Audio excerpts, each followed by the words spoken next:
saya akan memberi judul khotbah saya, apa yang dicari.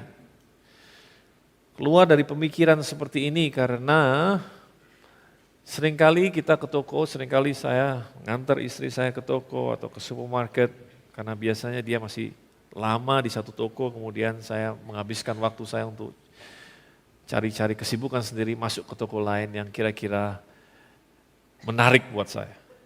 Dan biasanya pada saat saya masuk ke toko, kemudian langsung disambut oleh penjaga toko dan ditanya, mau cari apa Pak? Mau cari apa Pak? Nah karena sekedar cuma iseng masuk ke situ, bilang, ya cuma sekedar mau lihat-lihat. Biasanya mereka tanya lagi, apa yang mau dilihat Pak? Kalau kamu kebanyakan nanya, saya keluar nih.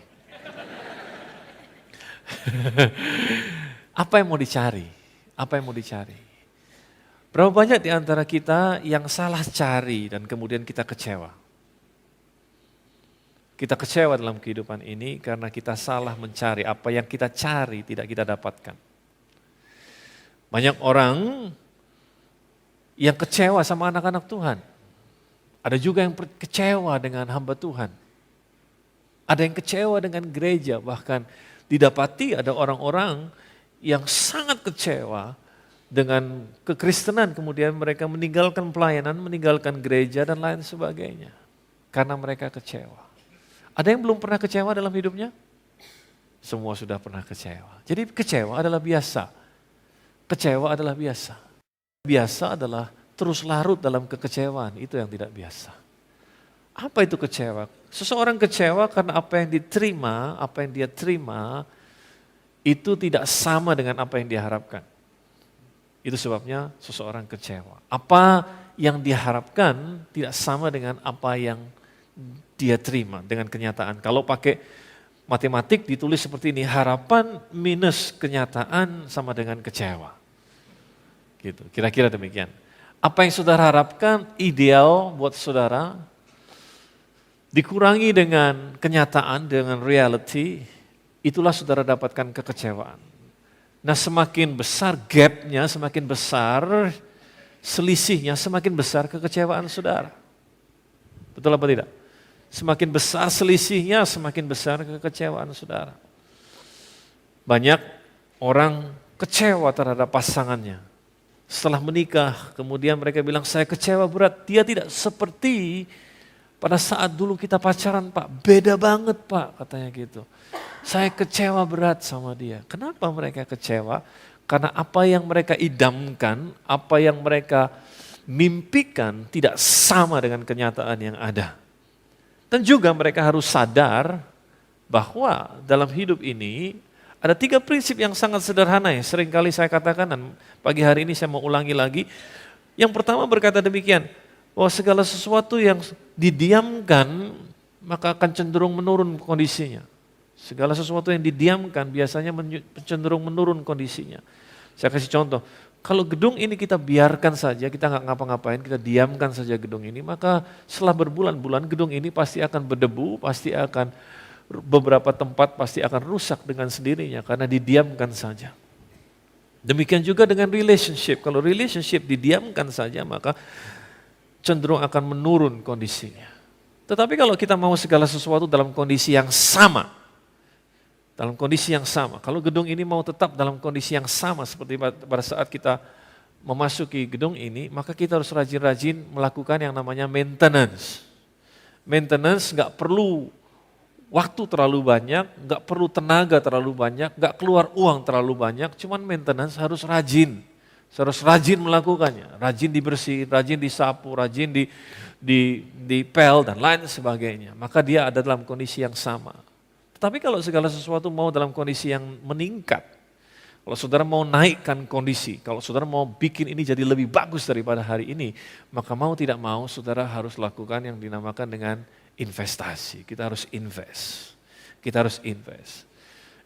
Invest perlu pengorbanan, perlu biaya besar, bahkan kita perlu mungkin menutup gedung ini untuk beberapa saat karena mau dibongkar, dibikin bagus lagi. Itu investasi. Investasi perlu uang besar, perlu tenaga yang banyak, dan perlu pengorbanan biasanya. Nah, sekedar menolong saudara, itu sebabnya kenapa sekarang semuanya jadi make sense, jadi masuk akal, sebab pada saat masa pacaran, seringkali pasangan muda-mudi berinvestasi satu sama lain. Betul nggak? Nggak ulang tahun dikasih kado. Ditanya kenapa nih? Just because I want to give it to you. It's because I love you. Sebab aku berpikir tentang engkau dan kemudian aku lewat dan lihat tas ini dan kamu pasti suka deh. Aku beliin tas ini. Kamu gak ulang tahun, gak apa-apa. Nanti ulang tahun dapat lagi. Cuy lagi. Top banget kan gitu. Karena apa?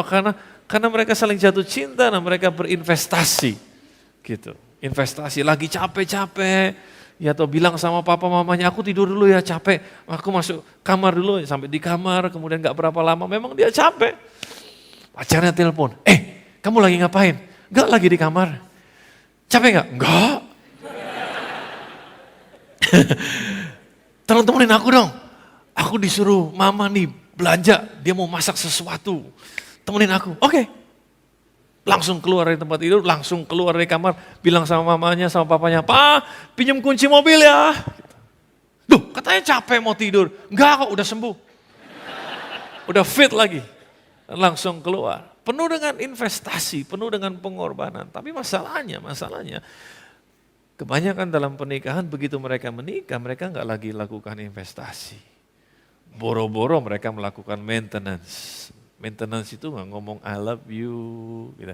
Yang gampang-gampang aja kan nggak perlu bayar ngomong I love you. Tapi mesti harus ngomong sering gitu. Pegang, gandeng tangan, hugging gitu ya, ngerangkul. Wah pada saat pacaran kayaknya tangannya nggak bisa diem gitu. Tapi pada saat sudah menikah, dibiarin aja gitu. Nah apa yang terjadi bahwa apa yang mereka lihat dalam masa ini, masa pacaran ini, tidak lagi mereka lihat di dalam kenyataannya. Dan di ideal, harapan pada saat sebelum menikah bilang, this is it, this is the one, ini orangnya yang saya akan spend the rest of my life with, yang akan saya habiskan waktu saya sampai akhir hayat. Ini dia orangnya, tapi orang tersebut tidak lagi melakukan investasi. Dan kemudian kenyataan menghadapi, lalu orang menjadi kecewa. Nah kalau kenyataan melebihi apa yang saudara harapkan, maka itu menjadi suatu kejutan yang baik buat saudara. It's a nice surprise. Maka itu yang seringkali disebut dengan excellent. Wow, saya berharap seperti ini, kenyataannya melebihi. Excellent, luar biasa.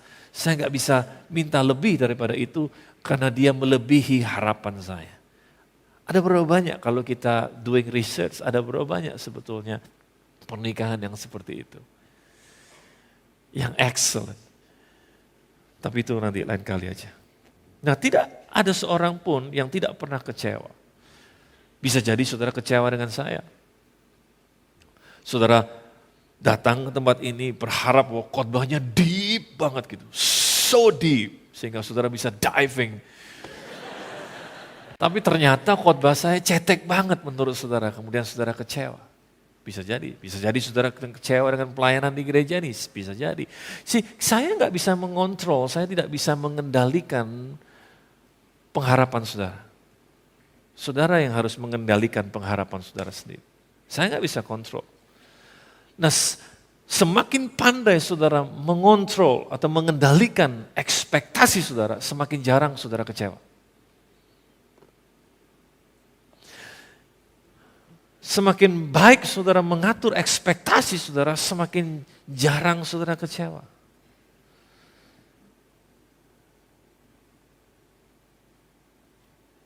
Yesus kasih perumpamaan tentang penabur. Dan perumpamaan itu merupakan perumpamaan yang penting sebab dia bilang kalau kamu gak ngerti perumpamaan ini, bagaimana kamu bisa mengerti perumpamaan yang lain? Berarti itu perumpamaan yang sangat penting dan dia katakan bahwa ada orang menabur benih dan ada benih yang jatuh di pinggir jalan, ada di tempat berbatu-batu, ada yang di semak duri, ada yang jatuh di tanah yang subur. Suatu perumpamaan yang sering kali kita dengar. Dan benih itu bicara soal perkataan, bicara soal word, bicara soal perkataan. Artinya apa? Perkataan kita belum tentu jatuh di tanah yang subur. Dan kita harus mengidentifikasikan setiap orang, kita harus berhasil mengidentifikasikan, kalau saya ngomong ini, siapa tanah yang subur buat benih ini? Sebab kalau saudara salah melemparkan ide saudara, maka ide saudara jatuh di tanah yang pinggir jalan, maka ide saudara nggak jadi apa-apa.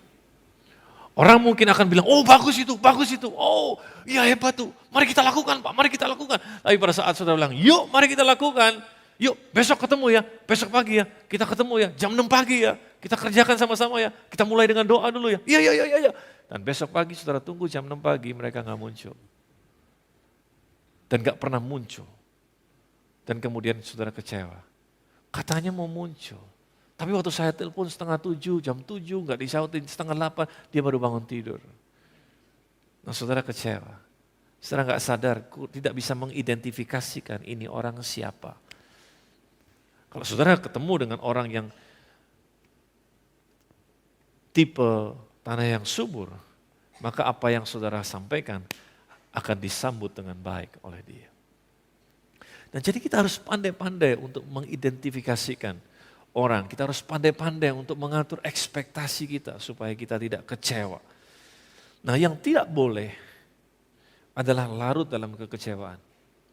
Bahkan membiarkan kekecewaan tersebut mengatur kehidupan. Kalau itu yang terjadi, maka kekecewaan akan membuat hati seseorang menjadi pahit. Menjadi pahit. Nah, dalam Yakobus pasal yang ketiga, ayat yang ke-11 sampai 12, Yakobus pasal yang ketiga, ayat yang ke-11 sampai 12, dikatakan seperti ini.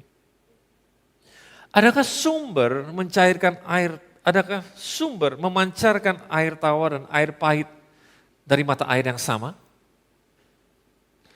Saudara-saudaraku, adakah pohon ara dapat menghasilkan buah zaitun dan dapatkah adakah pohon anggur menghasilkan buah ara? Demikian juga mata air asin tidak dapat mengeluarkan air tawar.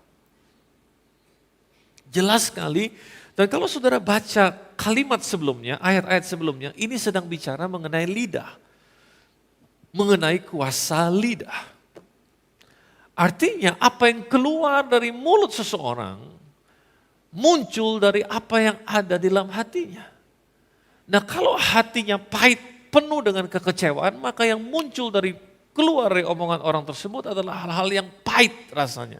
Bukan hal-hal yang manis. Meskipun orang tersebut mungkin bilang, enggak kok saya enggak kecewa kok sama dia. Saya enggak kecewa kok sama dia. Tapi saudara bisa rasa dari apa yang keluar dari mulutnya sesuatu yang pahit.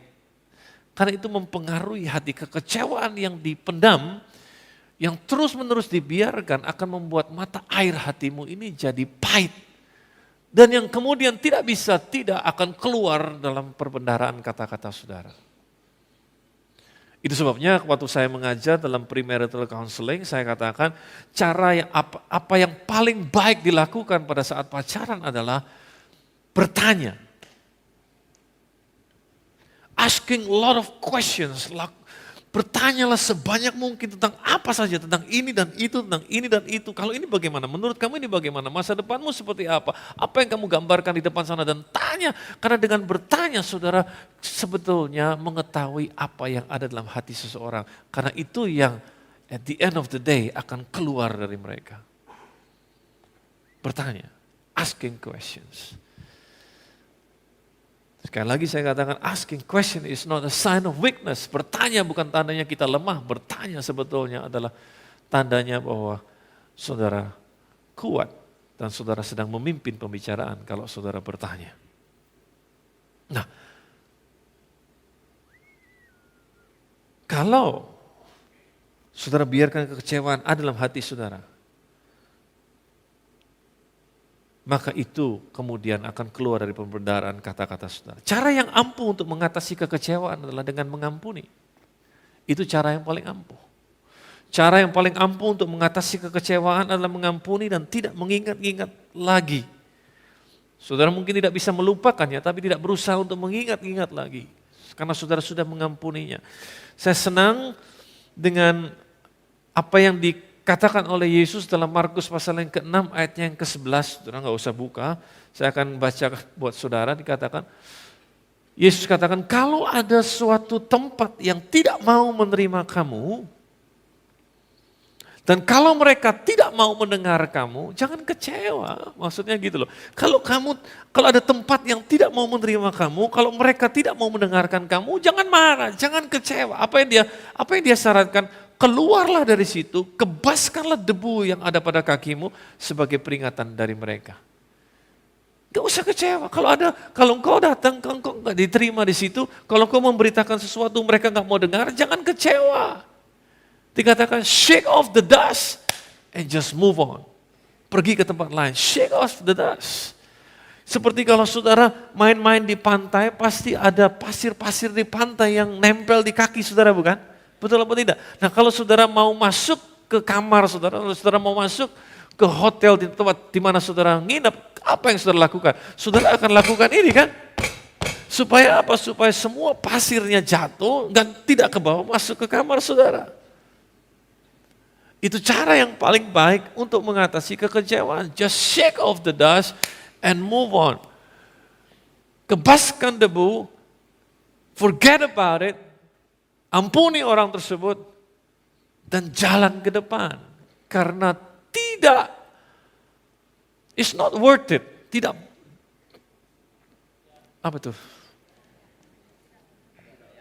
Tidak layak, tidak berharga, saudara mengorbankan masa depan saudara pada sesuatu yang ada di belakang. Tidak layak untuk saudara mengorbankan masa depan saudara berdasarkan dengan apa yang sedang terjadi dalam kehidupan saudara di masa lalu. Karena masa lalu saudara nggak bisa rubah sama sekali. It's already happened, sudah terjadi. Dan itu yang kebanyakan, dan kemarin juga ada yang membuktikan, saya nggak bisa Pak, saya nggak bisa melepaskan, saya nggak bisa mengampuni. Saya katakan, kalau kamu sayang akan masa depanmu, you have to do that. Saudara harus melakukannya. Shake off the dust, kebaskan debu itu, dan jalan ke depan. Nah, melepaskan pengampunan berarti tidak memberi hak kepada kekecewaan untuk in the cost, untuk bertempat tinggal dalam hati saudara. Yaitu in the cost, ngontrak di situ. Nah, kalau di masa yang akan datang, saudara tidak mau terus menerus terjebak dalam kekecewaan, sekali lagi saya katakan saudara harus pandai-pandai mengatur pengharapan saudara. Nah, suatu hari, mari buka Matius pasal yang ke-7. Matius pasal yang ke-7 ayat yang ke-15 sampai 21. Suatu hari Yesus mengajar dan dia memperingatkan tentang keberadaan nabi-nabi palsu. Mereka-mereka yang menyesatkan dan mempunyai agenda sendiri, mereka-mereka yang tidak datang dari Bapa di surga. Tapi mereka kelihatan seperti nabi, tapi mereka palsu. Dalam ayat yang ke-15, dalam Matius pasal yang ke-7 dimulai seperti ini. Waspadalah terhadap nabi-nabi palsu yang akan datang kepadamu dengan menyamar seperti domba. Tetapi sesungguhnya mereka adalah serigala yang buas. Dari buahnya lah kamu akan mengenal mereka. Dapatkah orang memetik buah anggur dari semak duri atau buah ara daripada rumput duri? Demikianlah setiap pohon yang baik menghasilkan buah yang baik. Dan setiap pohon yang tidak baik menghasilkan buah yang tidak baik. Dan tidak mungkin pohon yang baik itu menghasilkan buah yang tidak baik. Ataupun pohon yang tidak baik itu menghasilkan buah yang baik. Sebab setiap pohon yang tidak menghasilkan buah yang baik pasti ditebang dan dibuang ke dalam api.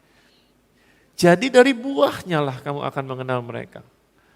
Bukan setiap orang yang berseru kepadaku Tuhan, Tuhan yang akan masuk ke dalam kerajaan surga. Melainkan dia yang melakukan kehendak Bapakku yang di surga.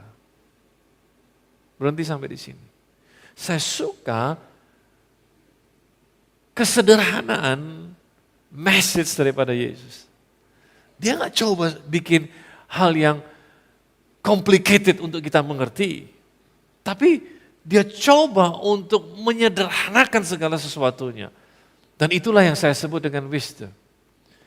Wisdom adalah kemampuan seseorang untuk menyederhanakan sesuatu yang sulit. Itu wisdom. Tapi sayangnya banyak orang berkhotbah pikir kalau dia bisa mempersulit hal-hal yang mudah. Orang akan terpesona dengan mereka. No. Sebetulnya wisdom adalah saudara menyederhanakan sesuatu, membuat simple segala sesuatu yang sebetulnya sangat dalam pengertiannya. Nah, dia sedang bicara mengenai kita harus hati-hati dengan nabi-nabi palsu. Berarti lebih dari satu kalau nabi-nabi, betul? Dan kalau ada yang palsu berarti ada juga yang asli. Dan ini kita harus membedakan. Kita harus pandai untuk membedakan. Nabi tidak seperti seorang gembala atau penginjil. Nabi biasanya penekanan pemberitaannya adalah tentang sesuatu yang akan terjadi di masa depan. And boy, kita senang kalau ada orang bicara soal masa depan. Apalagi kalau itu masa depan kita. Betul apa tidak? Iya, waduh ada orang yang bisa nubuatin loh. Langsung kita ngantri minta didoain. Apa nih kata dia tentang masa depan nih? Apa nih kata dia tentang masa depan ini? Dan kita senang karena kita pengen tahu tentang masa depan kita seperti apa. Dan kita panik kalau kemudian apa yang diberitakan gak terlalu bagus seperti yang kita mau. Benar gak ya? Benar gak ya ini ya? Benar gak ya? Nah, sebelum saya berkata seperti itu, saya mau kasih tahu pada saudara. Dulu saya juga senang. Kalau ada orang yang mendoakan, kasih tahu, wow kamu akan begini, kamu akan begini, dan lain sebagainya. Dan saya nggak bilang mereka salah, dan benar kita yang harus membedakan mereka, kita harus pandai-pandai membedakan siapa mereka. Tapi setelah saya pelajari Alkitab, saya semakin yakin bahwa masa depan saudara nggak ada di depan saudara. Bahwa masa depan saudara ada di dalam saudara. Masa depan saudara terperangkap di dalam Anda. Masa depanmu terperangkap, terjebak di dalam saudara. Jadi berhenti melihat ke depan, kalau saudara mau tahu masa depan saudara, saudara harus melihat ke dalam. Dan semakin jelas saudara melihat ke dalam, semakin jelas engkau akan masa depanmu. Semakin jelas engkau melihat ke dalam, semakin jelas engkau melihat akan kekuatan saudara. Semakin kau sadar akan kekuatanmu, semakin kau sadar akan potensi dan talenta yang kau punya, semakin kau jelas dengan itu, semakin jelas masa depan saudara. Bisa mengerti yang saya maksud? Nah, untuk menolong saudara, beberapa orang di antara saudara puzzle, nggak mengerti, oke saya akan tolong saudara dan saya sudah siapkan di sini.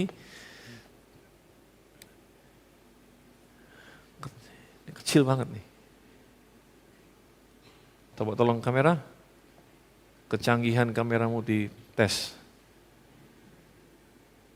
Oke. Ini adalah benih atau biji apel. Ini apelnya. Bukan apel ini tadi, apel temannya. Temannya dia yang kita bunuh tadi. Kita belah-belah. Kita belah apel. Kita beli 2 tadi, kita belah. Nah kita ketemu biji yang kecil ini. Nah saya mau kasih tahu saudara, bahwa masa depan daripada apel, masa depan daripada dia ada di dalam dia sendiri. Betul nggak? Betul apa tidak? Tahukah saudara di dalam benih yang kecil ini ada pohon apel? Dalam benih yang kecil ini ada pohon apel. Kalau nggak percaya nanti saya kasih 1, coba tanam dan tunggu beberapa bulan. Lihat, benar nggak apa yang saya bilang? Dalam benih yang kecil ini ada pohon apel dan di dalam pohon apel ada begitu banyak buah apel dan di dalam setiap buah ada biji-biji apel dan dalam setiap biji ada pohon apel lagi. Kemudian dalam setiap pohon apel ada buah apel yang sangat banyak. Dalam setiap buah ada biji lagi dan terus demikian. Semuanya ada di dalam ini yang kecil ini. Masa depan dia terjebak di sini. Nah kalau kita mau mengeluarkan masa depannya, kita harus tanam ini di tanah yang subur dan kita harus merawatnya dan kita akan lihat bahwa dia akan mulai crack open, dia mulai akan terbuka dan apa yang di dalam mulai muncul keluar dan masa depannya jadi secure, jadi pasti. Nah, saudara bisa lihat bahwa ini hanya satu dari begitu banyak ratusan yang dihasilkan oleh ini. Bisa mengerti? Jadi masa depan saudara gak ada di luar sana. Masa depan saudara ada di dalam diri saudara sendiri. Semakin saudara jelas, semakin saudara lihat masa depan saudara. Semakin saudara gak tahu apa yang saudara punya, kekuatan saudara di mana, potensi saudara di mana, semakin saudara kabur akan masa depan saudara. Beberapa hari yang lalu saya diantar sama seorang anak muda yang saya baru kenal. Kemudian saya tanya, kamu sekolah di mana? Dia sebut salah satu universitas. Dan saya tanya, kenapa kamu sekolah itu? Ya karena nggak tahu sih mau sekolah apa sebetulnya. Saya bilang, kamu pilih major ini karena kamu nggak tahu mau sekolah apa. Iya, saya udah coba sih sebelumnya major yang lain, tapi